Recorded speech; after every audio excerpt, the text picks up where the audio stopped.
Transportation Secretary Jared Purdue, who's here, and then Representatives Alvarez, Cheney, and Jacques from the Tampa Bay area. I want to thank you guys for all your hard work.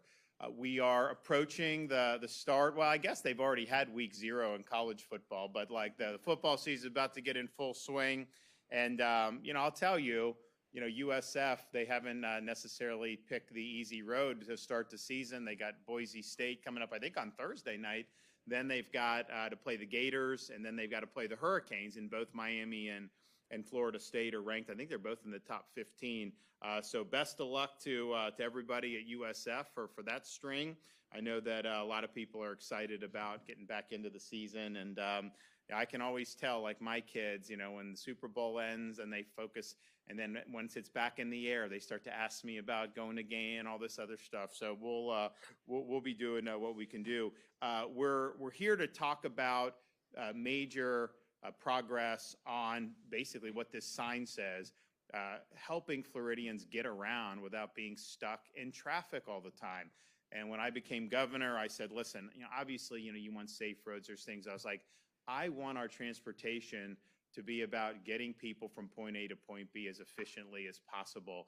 And to do that, given the way the demographics of our state is, habits of people, it's going to need to be a lot of improvements in the roads and a lot of more expansion in our capacity on the state highways and on the interstates. And so we've done that going forward, and done it, I think, in a really, really big way. And this is not, yes, the traffic is important for quality of life. It's important for families, but it's also important for business to be able to move freight across this state, to go from Tampa to Orlando, for example, and do it in a somewhat timely fashion compared to how it's been in the past is really, really significant.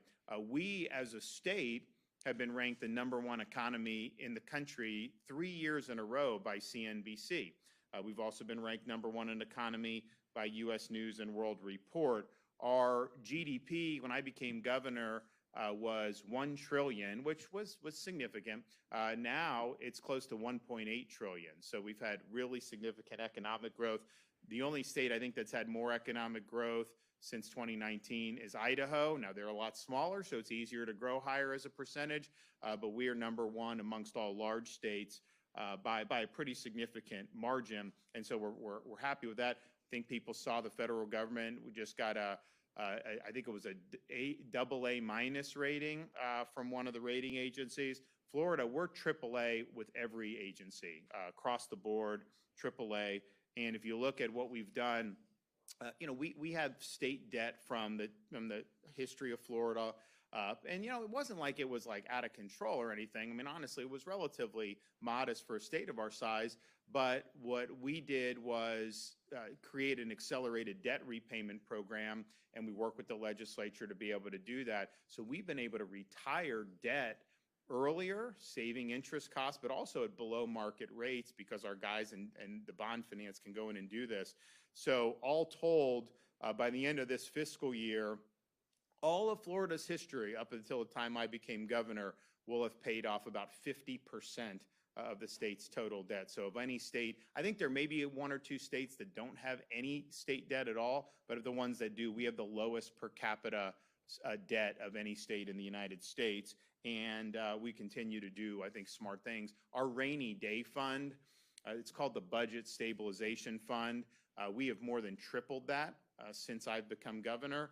And we actually, in this most recent budget, put money in, the legislature put enough money in to where we can't put any more in legally under the Constitution. Like we've maxed it out. But it just shows you, we've been good stewards here and been planning this very, very, very, very well. So we have all those things that are really, really significant. And that's part of how a state does well, to be firing on all cylinders. A couple years ago, we're running surpluses now, but we were running surpluses. And yes, we were cutting taxes. Yes, we were paying down debt. Yes, we were doing things like raising teacher salaries and doing things to restore our environment, whether it's the Everglades or Springs or the rivers like the Caloosahatchee, all those things, Indian River Lagoon, you name it. So we're doing that. But I looked at the state. We obviously, we're growing. I don't go out and beg people to move to Florida. I mean, some governors will go out and beg that they come to their state. I don't do that. You know, it's people vote with their feet. It's a free country. They have an ability to do that. But it does create some challenges for us. There's some benefits. People bring a business here. They bring high income here. And we've had a lot of people that have fled some of these other states that consume very little services and then contribute. So there's obviously positives, but then there's also just the fact that, you know, we had 21 million people when I became governor. We got 23.5 million now. That means more people are going to be on the roadways. That means you're going to have to build more schools. That means you're going to have to do things to be able to accommodate that. So I knew this. I think the folks in the legislature at the time understood that, and we looked and said, okay, we have, and we have our secretary here, Purdue. We have a program with our Florida Department of Transportation. It's called the Work Program. They have certain projects that are in it. They get funding. The legislature funds the work program, and those things, they just knock them out, right? But we were looking around the state, and we're like, well, wait a minute. There's things that haven't even made it into the work program where we need relief now. We can't wait 10 years or 15 years, and some even had to wait 20 years to be able to get this done. It doesn't work that way. And so we launched an initiative called Moving Florida Forward, which took billions and billions of dollars from our state surplus and plowed it into infrastructure programs, many of which were not even projects that we're not even going to begin until next decade. Let's get shovels in the ground now. We know we're going to need to do it. And then let's bring them to fruition 5, 10, 15 years ahead of schedule. And so this was a multi-billion-dollar investment. The total amount has been about $7 billion invested in our transportation system, and at least 20 major interstate and roadway projects across the state have been expedited through this initiative. And that includes some of the projects, that we're going to talk about today. It also includes the Golden Glades interchange on I-95 in Miami-Dade, which really needed it. The Fruitville interchange on I-75 in Sarasota, for those of you who've ever done that.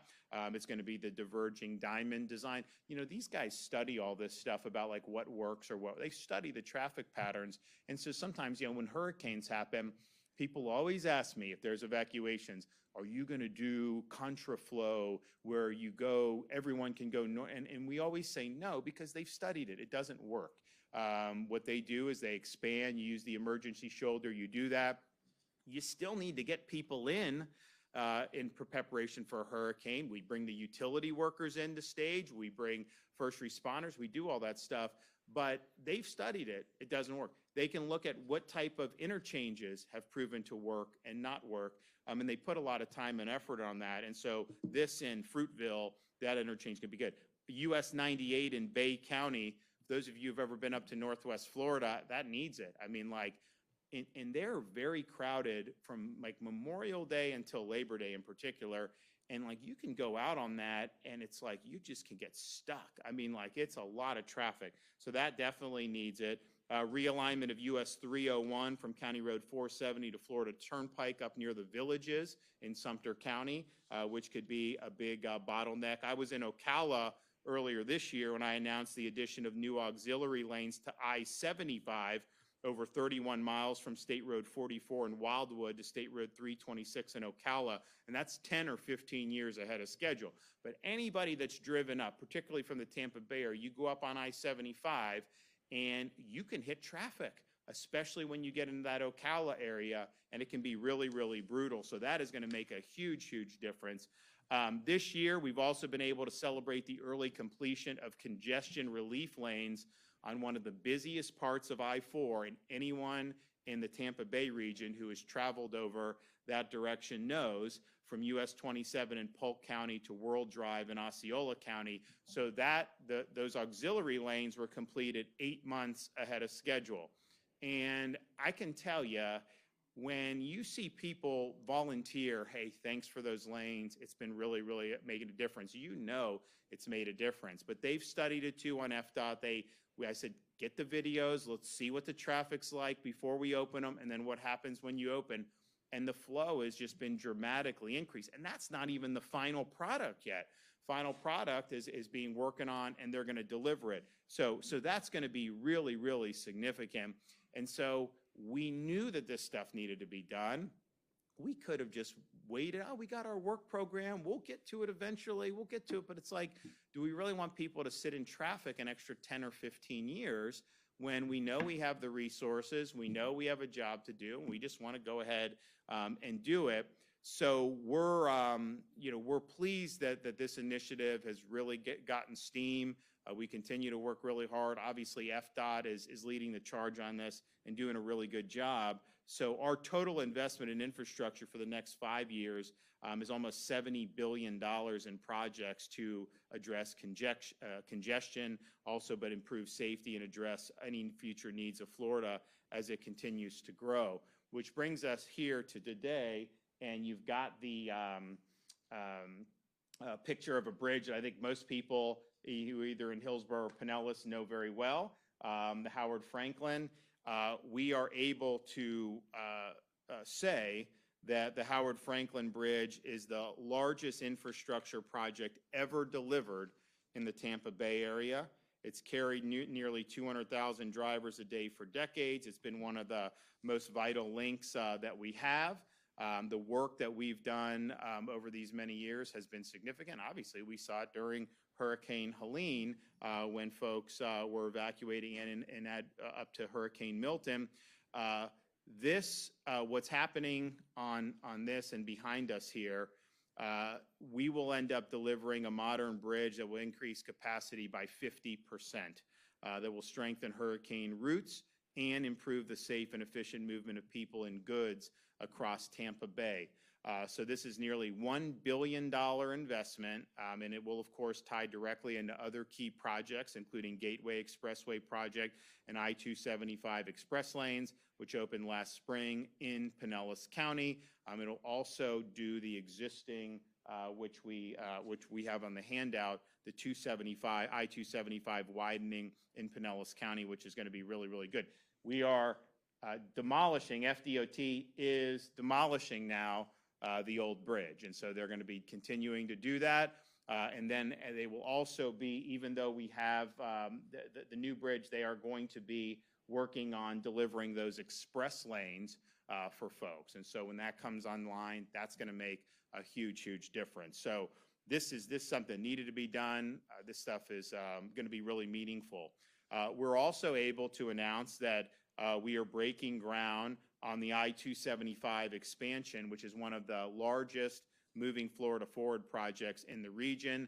Hundreds of millions of dollars are going into this. This will relieve congestion in Pinellas County. It will help moving goods around the Tampa Bay area, and it will, of course, reduce travel delays.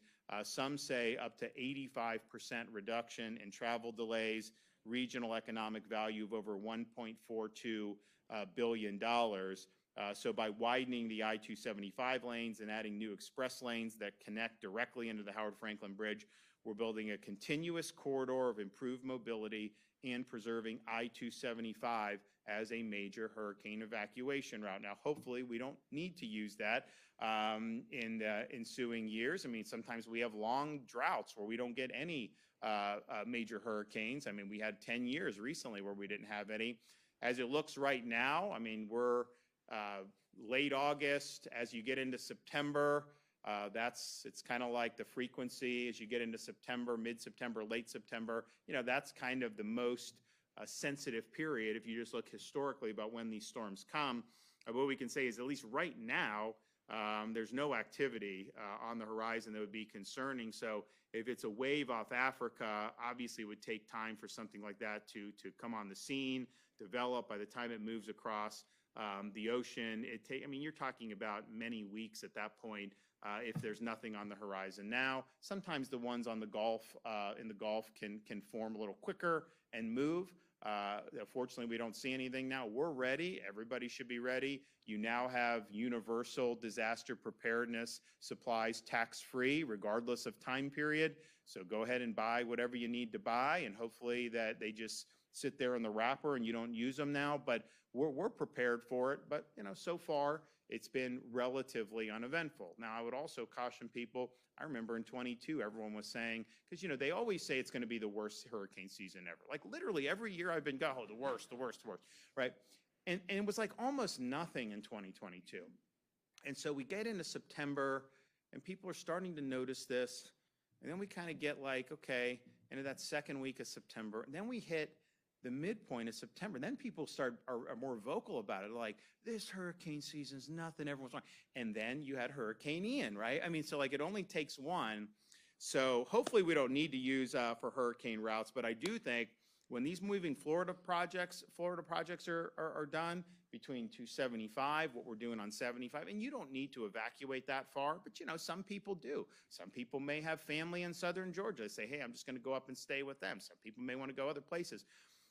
That is going to make a really big difference. And so these are the successes and the progress that we are able to talk about today, both the Howard-Frankland Bridge as well as the I-275 expansion in Pinellas County are really, really significant. And I can tell you that 275, that was not even on the radar to be done had we not done moving Florida forward. So that's going to be delivered way earlier than anyone would have been able to do if we had just done kind of the normal processes that's done. So I want to thank Jared Purdue. I want to thank everybody that's been involved with this.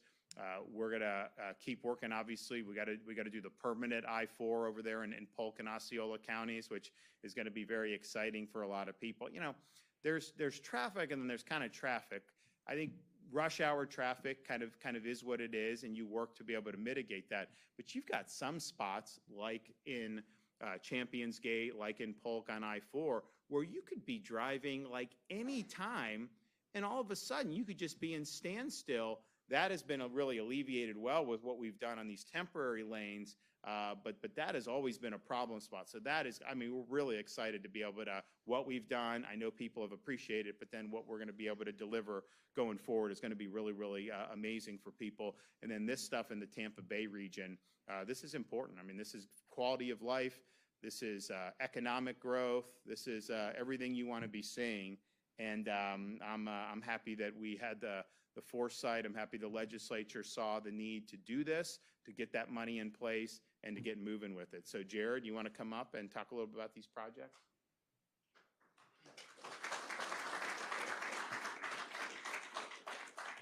Yeah, good morning. Thank you, Governor, for your leadership. I can truly say, because of your focus on transportation infrastructure and your leadership in transportation, we truly have become the envy of a lot of other states and other countries. We have some of the best transportation infrastructure in the world, and we're continuing to expand and improve on that quality every single day. I'm excited to be here today to highlight one, Howard-Frankland Bridge, which is the largest project that we've ever done in this region, $1 billion project, really important connection between Tampa and St. Pete communities. And the team has worked really diligently, worked really hard, and has kept this project on schedule the whole time. It is a very long bridge, a very complicated project, and there are so many milestones throughout the life of this project. What we're highlighting today is that we're actually beginning demolition of the original Howard-Frankland Bridge, which was built around 1960. And you can see, if you look at the new structure we've built, it is much, much higher than the original bridge. There's a reason for that. A lot of times people ask, how do you do emergency response in Florida? Well, the answer to that is, when you have a governor like Governor DeSantis and a legislature that supports it, you can continue to plan and build infrastructure that can resist these natural disasters. I mean, they come every year. We get them all the time. We should be prepared for it. And so you can see we've built the new bridge much higher, and I still remember vividly last hurricane season between, Debbie, Helene, and Milton making landfall. I remember water lapping up on top of the old bridge, on top of the travel lanes, and it being very dangerous for vehicles. But that water didn't touch the new bridge. It didn't come anywhere close to it because we've significantly raised the elevation. We're going to continue to make strategic investments like that for emergency response. So I'm really proud of the team here. Even though we had, some very difficult hurricane seasons, we've had a lot of impacts from that.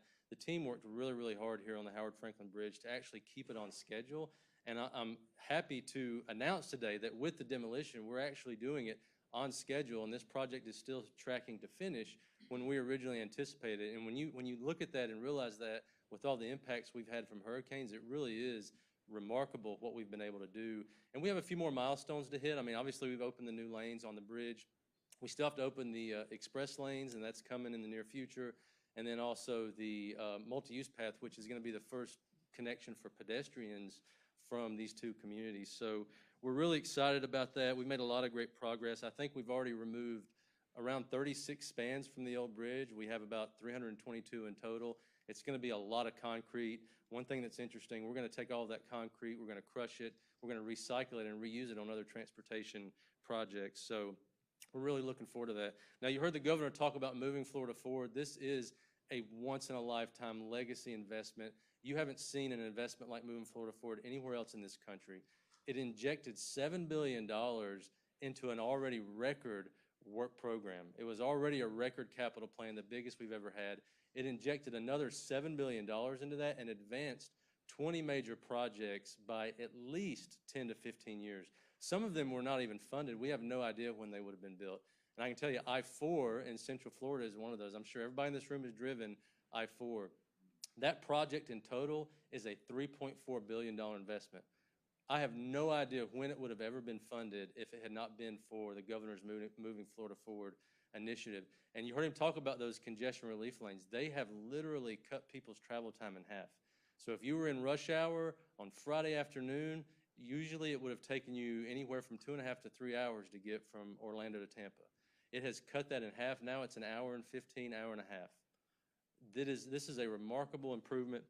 It's been an emotional experience for those that are using it, which brings me to the next point here with the Moving Florida Forward project, I-275. It connects directly to the Howard Frankland Bridge project limits. So it's going to take the capacity improvements that are being provided by the new Howard Frankland Bridge, and it's going to extend those another 7.5 miles into Pinellas County. Don't know when that project would have been funded without the governor's Moving Florida Forward initiative. So we're extremely excited about that, and we are already under contract. So we've already gone through procurement. We're already under contract. We're going to be breaking ground soon. And no pressure to the district secretary here in the room, but I'm confident he's going to finish early and under budget. So we'll see how that goes. So with regards to infrastructure, I mean, this transportation infrastructure that we're delivering has a huge impact on the economy. The infrastructure we have in Florida is one of the catalysts for why we can continue to grow and also maintain the quality of life of all of our residents. And it truly is the envy of the world. So thank you, Governor, for your leadership. Okay.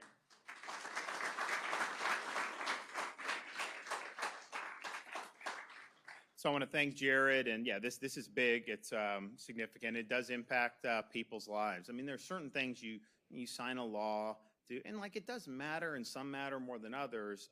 But when you start talking about things like this and affects people in their daily lives in a positive way, that's really what this is all about, and that's what we're doing. Also, just want to point out, so there's you hear static out there about, oh, the Florida Department of Transportation is removing, this from the roads, people painted and all this other stuff. The Florida legislature passed a law that was very clear that I signed into law. We're not doing the commandeering of the roads to put up messaging. And so FDOT has, when it's on a state road, has removed. They put out guidance earlier this summer to make it clear to everybody what the expectations are. Local governments are required to mimic the state standard, and I know some of them think that they don't have to follow that, but this is all very clear in law. And interestingly, it doesn't usually get as much reported. Most of this stuff they had to remove a back the blue. They had to remove some of these other things. And so it spans different things, but we've made the policy decision in Florida, we're not going to use the roads for that purpose. The roads are there for either pedestrians to cross or cars to go, and that's what it's going to be. And so Jared and his team are just ensuring that the law is upheld. And for those jurisdictions out there, what is it? Is it Delray, Key West, and anyone else? Those three. it's like they think that they should just be a law unto themselves. Well, we have remedies in the law to be able to make sure that people are following what their elected representatives have enacted. And so Jared and his team will do that. I don't know why you'd want to try to make a scene over it, but just understand this has been done across the state, and it's been done regardless of the messaging that's been used. Okay, do we have any questions? Harjinder Singh, the man accused of causing last week's fatal traffic crash in Florida, was in the country illegally. Why didn't Florida law enforcement check his immigration status at the scene of the accident? Why was he allowed to go back to California? Well, a couple things. I think one is the witnesses were dead. So you had 3 witnesses that were dead, killed in the crash. You have Singh and then his passenger, neither of whom spoke English. So you have a crash scene. It wasn't obvious to the troopers at the time that there was a criminal offense that had been committed. And so they obviously had to clear the road to make sure everyone was in. But they understood this guy. They had his information. They did what was right. They conducted an investigation. They got the video. And then clearly it was a situation where there was probable cause that a crime had been committed. We were able to do the extradition, and it was fine. But if you had someone that had survived, then you may have been able to get probable cause at the scene. As it is, the witnesses were dead, and so the troopers had to rely on getting the video, which obviously wasn't apparent. Now, we did do an announcement. The Attorney General did an announcement in Bay County. They were able to nab some folks. We are looking at with these weigh stations to be able. Now, it's tricky because we as a state don't have access to the immigration information, right? So if DHS gave it to us, if it's California license, we don't recognize California licenses granted to illegal aliens. If you could do a spot check, we'll absolutely do that. I think what they're at least able to do, though, is ensure that the drivers coming through are able to read and understand English, because this guy couldn't speak English. And you guys have all seen these roads where you'll go, these are busy highways, and there'll be little gaps in them, for official use only or this or that. It is not meant for motorists to just do a U-turn. It is certainly not meant for a semi-truck to do an abrupt U-turn. And so I don't think he knew what was going on. It was reckless disregard for the safety of other people. And he tries to do this abrupt U-turn, and that other car didn't have a chance. That other car didn't have a chance. So, and I know the Attorney General is asking the Trump administration to consider pausing CDL programs in California and Washington State, because first of all, you're not allowed to issue a CDL to somebody who is not in this country legally. You're not allowed to issue a CDL to somebody who is not capable of understanding traffic signs and have an ability to communicate, and yet they seem to do that without much pushback. That creates dangers for other people. Obviously, I blame, California's a sanctuary state. Their problems spill over to the rest of the country, as we're seeing. This guy came illegally, and he went to California, and he went to sanctuary jurisdictions. So that's just what happens. So yes, that's a huge problem. The company is at fault here too, because if you're running a company like this, you should know whether your drivers are capable of handling a vehicle of that magnitude. That is, if somebody's not able to do it, you're putting a lot of people's lives in jeopardy. The federal government took away the license, the business license from that company. I mean, obviously, there's probably going to be additional stuff that happens there, but certainly, I think we're looking at: are there any ability for us to hold the company accountable at the state level in addition to the federal level? Because I think that you need to do it. But this driver, he made the decision to get behind the wheel of that thing, knowing that he was not able to fully understand his surroundings and fully understand what was on the road. And that created a massive hazard, and it resulted in the death of 3 people. I was asked the other day, like, oh, there's a bunch of people like in foreign countries that are signing a thing to say basically, go lenient on him, like he didn't intend to kill these folks. Well, I was like, well, he intended to get behind the wheel knowing that he didn't have the full capacity to be able to handle that vehicle. He was driving it around knowing that he was not well situated to do that. He attempted a very reckless U-turn with a massive truck, knowing how very dangerous that is. So the notion that somehow this guy wasn't really at fault, that he was kind of, they almost portraying him as like a victim of what happened here. I don't buy that. This guy knew what he was doing. And, did he intend to do a clean U-turn and not run into anybody or have anyone run into him? Yeah, that was probably the intent, but the reality is it was a reckless disregard for the safety of others to do what he did. And, it's an avoidable tragedy is what it is. We've had a number of parents reach out to us, obviously, about the mural situation.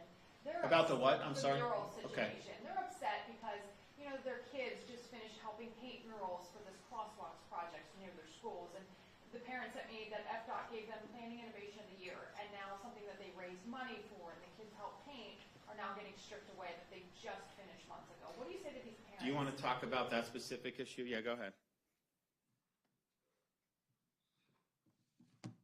Yes, thank you. So basically, anything that was previously permitted or installed or awarded, anything you can bring up from the past essentially is irrelevant now because we have a new law and we have a new standard, and we're simply implementing that standard, and it's across the board. Pavement art is not allowed, and we're removing everything that's not compliant with state, federal standards, and that's the approach that we're taking. We did an inventory of more than 400 locations across the state, and it's all kinds of art. And so, this is one of those locations that's part of that. And, as we continue to implement this, we're going to be working with our local government partners. Yeah, but I do think it's important to point out that, there was a law that was enacted.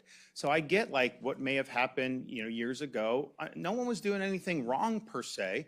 But I think there was a feeling amongst the elected officials, certainly in other parts of the country, it had gotten way out of control to where really the safety and the use of the roads was almost secondary to people being able to appropriate that for different types of messaging. But the legislature passed it. I think it passed unanimously. I think in the Senate it did. I don't know about the House.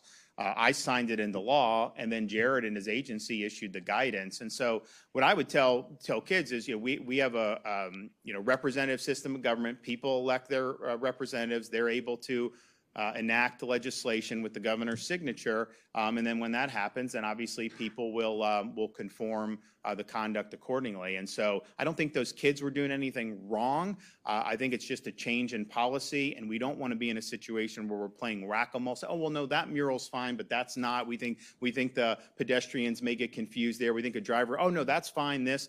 Because, then you get into like, oh, there's a content thing and all that. No, we're just not doing it.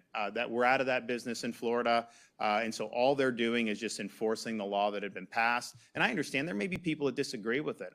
There's laws that are on the books that I enforce that I may not fully agree with, but I took an oath to do it. And so that's the way the cookie crumbles. And so, but there was a change in law. There was a change in guidance that has been issued. And now with the Trump administration, they are very aggressive on saying that the roads should not have the markings on them, and that's not the appropriate thing to do. So I think you kind of have agreement now, state, federal. I think we're all swimming in the same direction. Most local governments, I think, are fine. They're like, look, if the law changes, the law changes. You're always going to have the Key Wests of the world that are going to virtue signal. That's just what they do. I get it. I know, not my first rodeo. But the reality is, they don't have a legal leg to stand on here.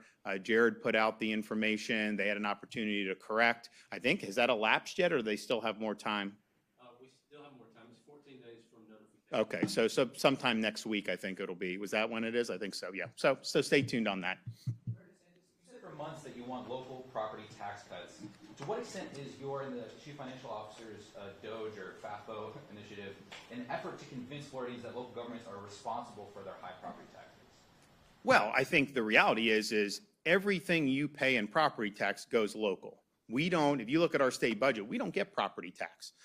The state of Florida has a sales tax. State of Florida has things like dock stamp taxes and some other auxiliary taxes.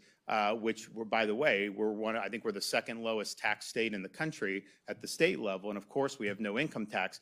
So when they see their property tax bills going up and they say, hey, Governor, cut our property taxes, my response is, if you look at the way Florida's Constitution is designed, that power is lodged with local governments. So if the legislature wanted to just pass a law to reduce the millage, let's say, they can't do that constitutionally.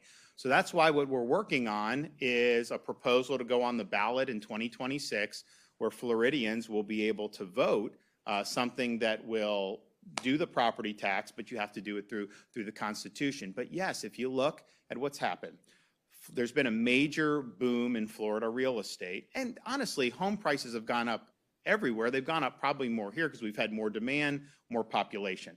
And so what happens is someone that bought a house for $300,000 10 years ago is now being told their house is worth $750,000.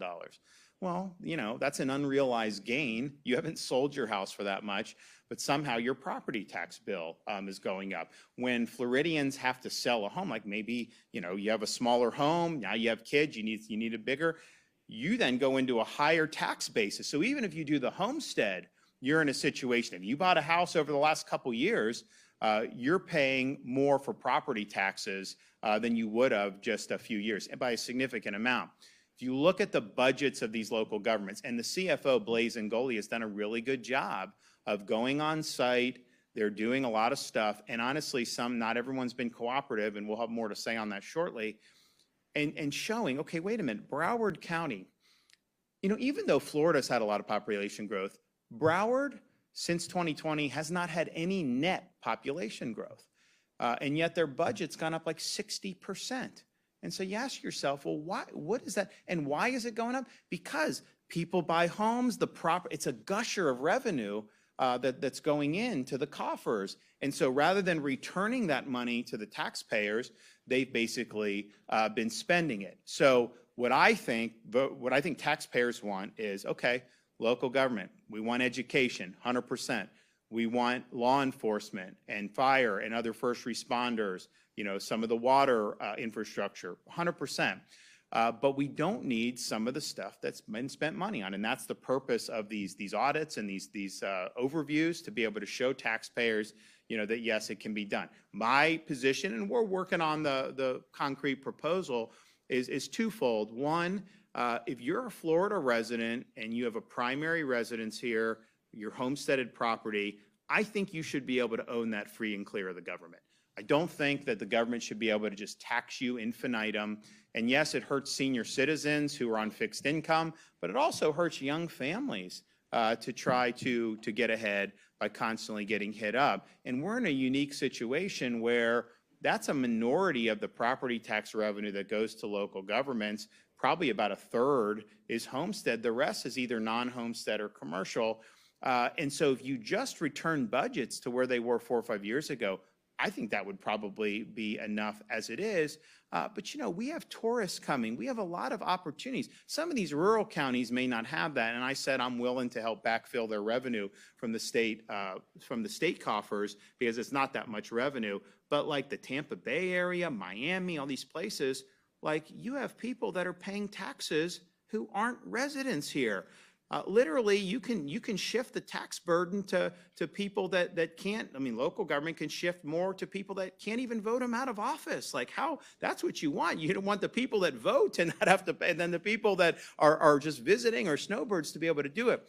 So I think it's definitely doable. I also think, though, if you are going to have for investment properties or snowbirds or commercial properties or whatever taxing is being done there. Now, I think that revenue should only be able to use for things like education, police, fire, and some of the water things. I don't think that they should be able, even a snowbird, to tax that and use it on some of these extraneous stuff. So let's say we want to do everything everyone agrees on, we'll do that.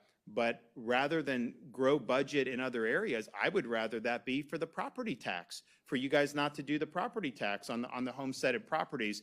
And I'll tell you, we're the only state that can probably pull this off, given the structure of our economy, you remember And part of this is political. You know, President Trump comes in and kind of the media is like, oh, no one wants to come to America. Like literally, I was being given reports saying no one's coming anymore and foreign tourism is tanked. And maybe that was true in other parts. Maybe there has been a drop. I can tell you in Florida, we just had in the most recent quarter, we had the best quarter ever that we've had for the second quarter of any year. We had massive numbers of Canadians coming in. Remember they said the Canadians aren't coming in? No, they're coming in. You know, as a kid that grew up in Dunedin, I just remember in February and March, I'd see more Ontario license plates than I would see Florida plates because they're all there to watch the Blue Jays in spring training. So we have this.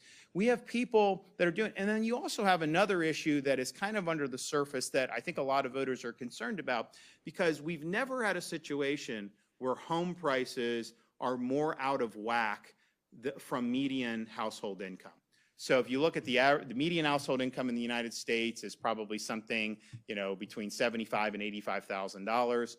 The median home price is well over $400,000. So to be able to afford the median home in the United States right now, you would need to be making like $130,000. So that's not sustainable. Something's going to give on that.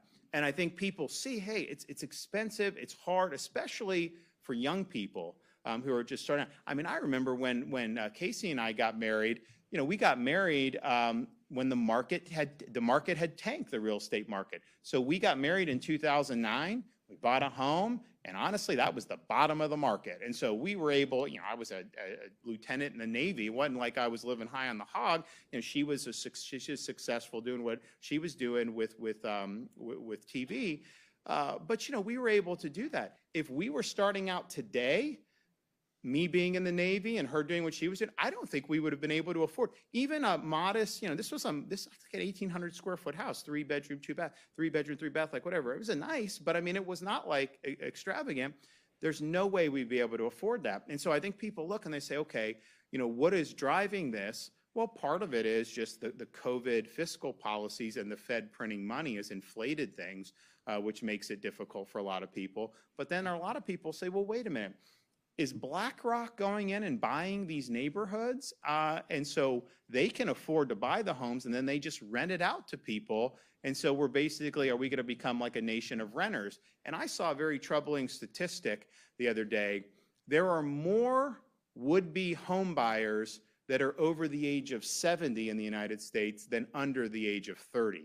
So that's telling me like these young kids, they're not even in the game. And I think it's because it's not affordable. So you have this situation, and some people say, well, you know, companies should not be able to buy homes. That's difficult to do legislatively because, you know, you may have a small business that has 2 or 3 homes and they may do stuff like that. It's not all BlackRock, but I'll tell you, if you say your personal homesteaded residence can't be subject to property tax, but the investors could still be subject to property tax, what does that do? That basically puts a thumb on the scale in favor of traditional home ownership. That is going to make it better for people and ultimately, I think, more desirable to be a homeowner rather than necessarily to be an investor. So I think there's a whole host of issues that are wrapped around in this. But the one thing we control, we don't control the price of your home. We don't control the insurance market. These are things that have market forces.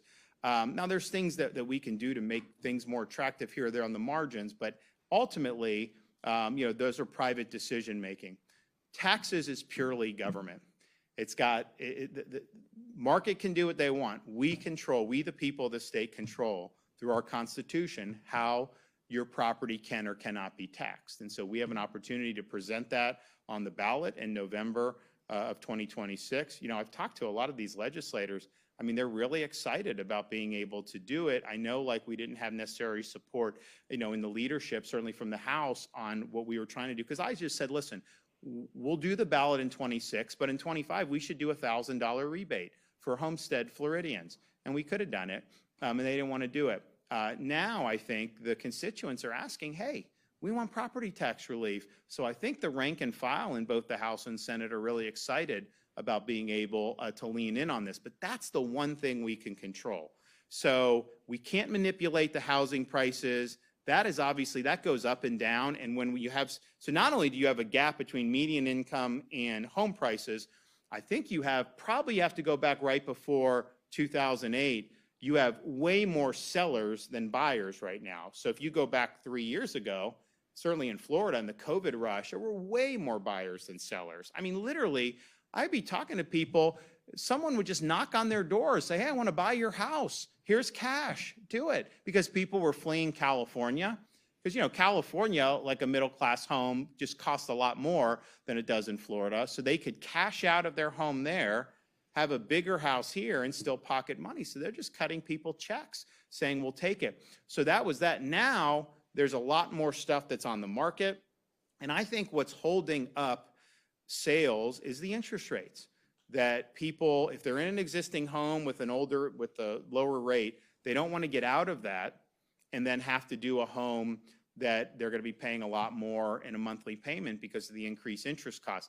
When those interest rates go down, I think you're going to start to see more sales occur. But I think a lot of people, and I'm kind of lean this way, I don't think sellers are going to be happy with what they're offered. I think more people will be in the market, but I think they're going to offer a lot less than what they were willing to offer, 2 years ago. And I think you're going to probably see some correction in the overall prices of homes when interest rates go down. Now, new construction, you have the costs, the inflation that we've seen over many years, that contributes to it too, obviously. I mean, whatever it costs to build a house today versus 5 years ago, it didn't just 5 or 6% more. I mean, it's a lot more. All this stuff, replacing damage to your home is a lot more expensive than it was. So these are a bunch of different factors.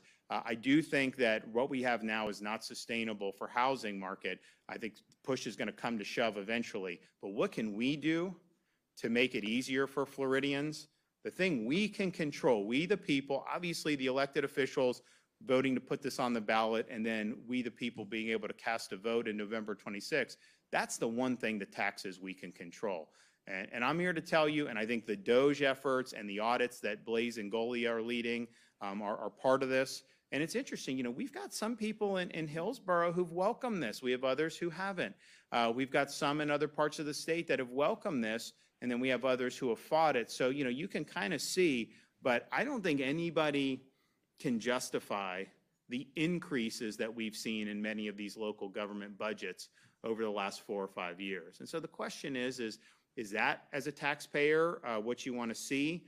Certainly when it's anything extraneous to education and kind of the law enforcement and the core functions, or would you rather focus on the core functions, have that reasonable budget, and then be able to actually own your home free and clear of the government?